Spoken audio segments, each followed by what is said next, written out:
ബിജുവിനെ പുറത്തെത്തിച്ചിരിക്കുന്നു എന്ന വാർത്തയാണ് ഇപ്പോൾ വരുന്നത്. ദൃശ്യങ്ങൾ കാണുന്നത് പോലെ ബിജുവിനെ പുറത്തേക്ക് എത്തിച്ചിരിക്കുന്നു. മറ്റു കാര്യങ്ങളൊന്നും ഈ ഘട്ടത്തിൽ പറയാൻ കഴിയുന്നില്ല. ലാൽ കൃഷ്ണൻ അതിന്റെ കൂടുതൽ വിവരങ്ങൾ നൽകും. ലാൽ, ബിജുവിനെയും പുറത്തേക്ക് എത്തിച്ചു എന്നാണ് ദൃശ്യങ്ങളിൽ നിന്ന് വ്യക്തമാകുന്ന വിശദാംശങ്ങൾ.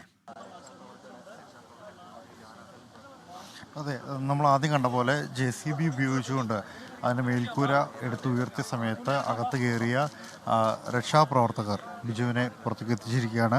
ബിജുവിൻ്റെ ആരോഗ്യനിലയെക്കുറിച്ചോ മറ്റു കാര്യങ്ങളെക്കുറിച്ചോ നമുക്ക് ഒന്നും പറയാൻ കഴിയില്ല. അതെല്ലാം പറയേണ്ടത് സ്വാഭാവികമായിട്ടും ആരോഗ്യവകുപ്പിലെ ആളുകൾ തന്നെയാണ്, ആരോഗ്യവകുപ്പ് തന്നെയാണ് അതിനെ പറയുന്നത്. പക്ഷേ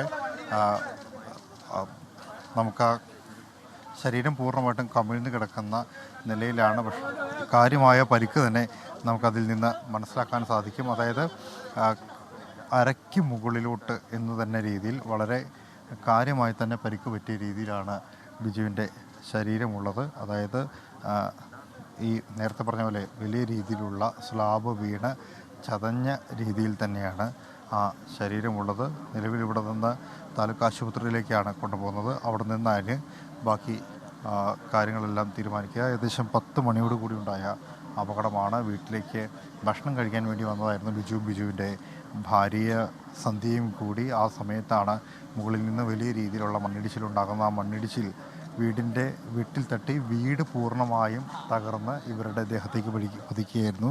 വീടിൻ്റെ മേൽക്കൂര, അതോടൊപ്പം വീടിൻ്റെ ഭിത്തി അടക്കമുള്ള ഭാഗങ്ങൾ താഴേക്ക് പതിച്ചതിനിടയിൽ പെട്ടുപോയവരാണിത്. ബിജുവിൻ്റെ ശരീരത്തിന് മുകളിൽ വലിയ ഭീമും അതോടൊപ്പം തന്നെ ഒരു അലമാരയും ഉണ്ടായിരുന്നു. അതിന് തൊട്ട് സമീപത്ത് തന്നെയായിട്ടായിരുന്നു ഭാര്യ സന്ധ്യ ഉണ്ടായിരുന്നത്. പക്ഷേ സന്ധ്യയുടെ കാലിനാണ് പരിക്കേറ്റിരുന്നത്. കാലിലേക്ക് ഒരു ഭീം പതിക്കുകയായിരുന്നു എന്നുള്ളതാണ് നമുക്ക് അറിയാൻ കഴിഞ്ഞത്.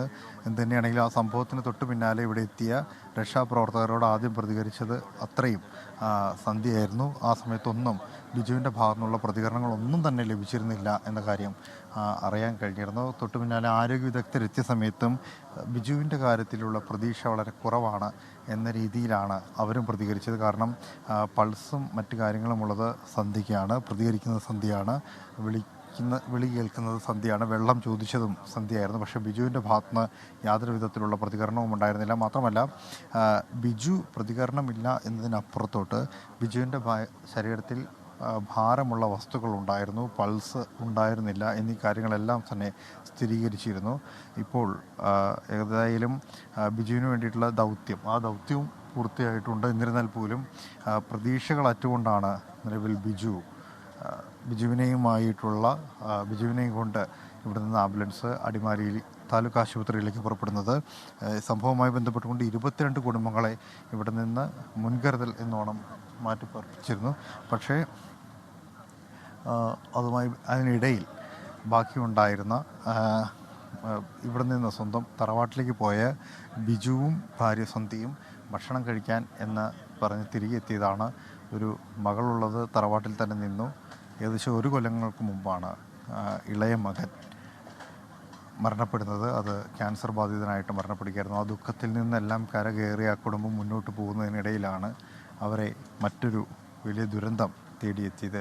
ലോകത്തെവിടെയായാലും ഏത് സമയത്തും 24 വാർത്തകളും ഓഗ്മെന്റഡ് റിയാലിറ്റി പാക്കേജുകളും എക്സ്പ്ലെയിനറുകളും വിശദമായി കാണാൻ ഞങ്ങളുടെ YouTube ചാനൽ നിങ്ങൾക്ക് സബ്സ്ക്രൈബ് ചെയ്യാം.